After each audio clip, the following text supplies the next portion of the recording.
Okay, so how did you manage the breakup with your wife? It was very bitter at first. But the way I managed was first to keep my mouth shut. I didn't tell my side of the story.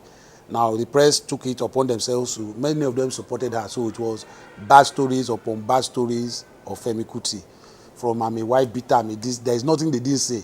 Now, my intention was, since Made was going to school, and Made was very aware of what was going on, my own was to keep quiet for the sake of my son, who I loved him so much. I love him so much that I didn't want anything to tarnish his education or his thoughts. And he knew his mother wasn't around. So I thought the best way for me was not to answer anybody, and the stories eventually will die down. So the way I managed that was, but I was really in pain because there were stories. First, I had to deal with the story of my younger brother, Sheung. Yes, there was the death of my father. There was the death of my younger sister, my cousin. Then the story of Ijiteti, my younger brother. Then, after the building of the shrine, some journalists just decided to start writing negatively because they were trying to blackmail me. And it was Femi is mad, front page of some of the papers.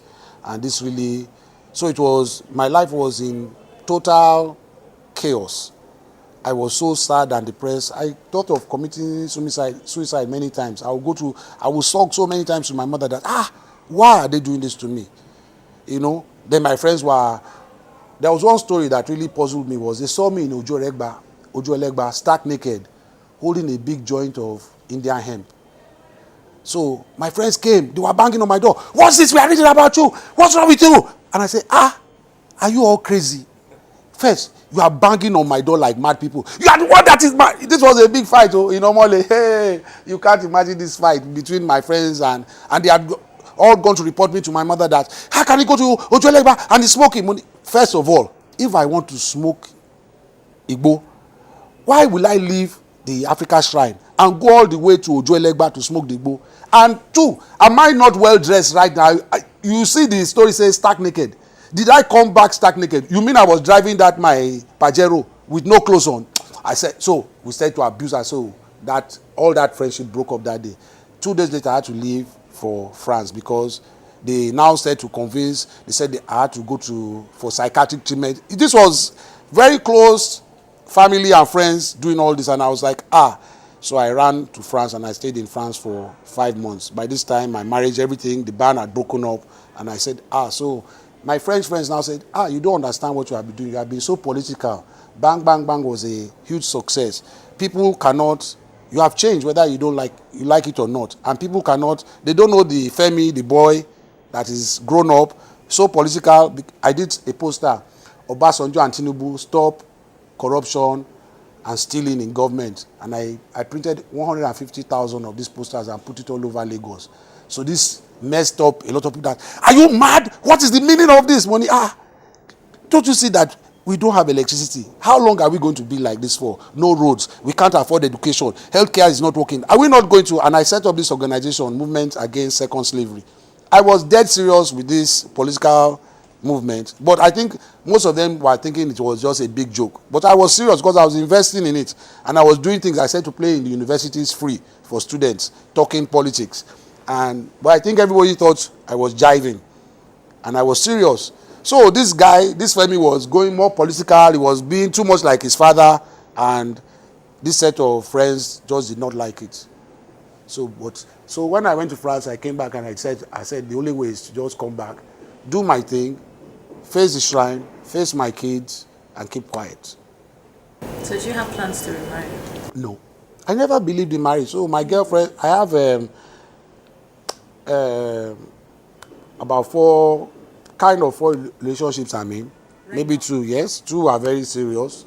2 could have gone into marriage. But I know I can't get married because why would I get married? First, do you know how much it costs to divorce? It's a big deal. When you do all that paperwork, it's a big deal. So, but we could say I'm married to some of them because they will call them my wives in where we are, and they have my kids. You could say that in that context of it. So, but I just don't believe in that razzmatazz of going through all that, which Now, this is my personal view. If my son falls in love and wants to get married, I will wholeheartedly support him. I will not discourage you. I will even beg you to get married if you find somebody you love and you can live with.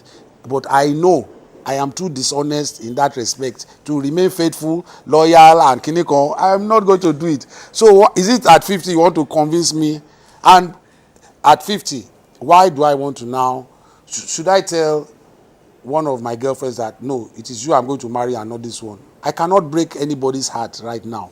Your girlfriends, they know that you have other. They know of themselves, and they know that I'm probably too old to want somebody, or too stressed to want another lover in my life.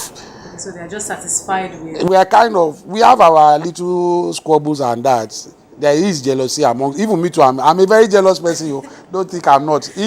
Because one or two of them are dancers, and when they overshake and the boys are hailing them, after, do you have to tell me, do you have to be dancing like that? What rubbish. Then my sister will say, so she shouldn't do her job. We can have our big fight, so don't mind us. One of them comes and tells you that they're about to get married. What would you say? No wahala now. No wahala at all. That doesn't sound, you're not sounding. No, really. Because I won't get married. If that is her dream.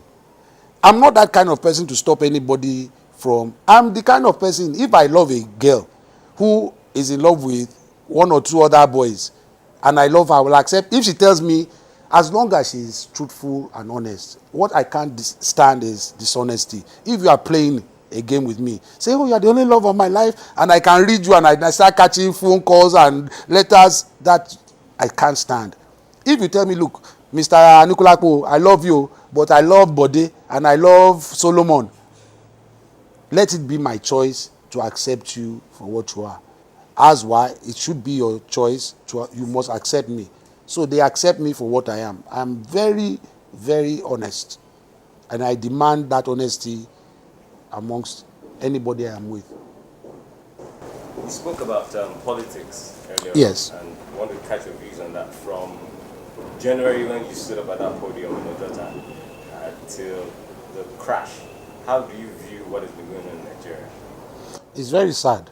Nothing has progressed. First of all, the Ojota thing was a complete failure, which I knew it was going to be. So when I was going to those meetings, I asked, what is your plan B? Because NLC will compromise with the government. All my life, they have done that. They go to Abuja 1, 2, by third time, they are compromising. What happens when they compromise? So I knew NLC will compromise with the government, and I didn't want to get involved and look a fool at the end of the day.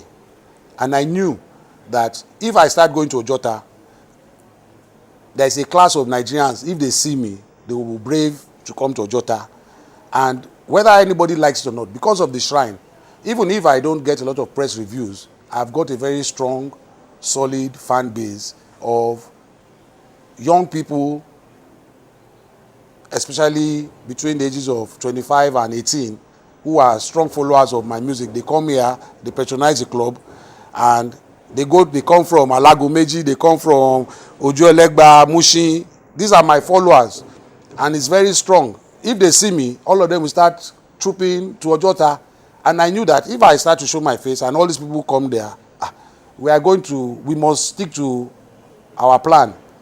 And of course, NLC compromised, and there was no plan B, and everything just fell apart, which was very depressing.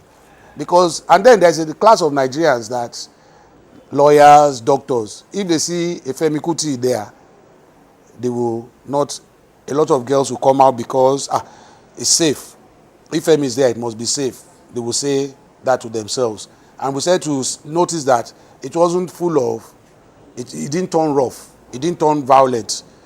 You found a lot of very respectable people at Ojota, and those people could calm when the boys or the angry mob got angry. Those people could calm them that don't spoil what we are doing. So there was a kind of big organization there, which I was very much part of. But I did not do it like some people, because I wanted to be on TV. Yeah. I've always been sincere about my political views, like my marriage views. I don't need to hide it to anybody. If I'm not going to be faithful, I will not. I will tell you I'm not faithful.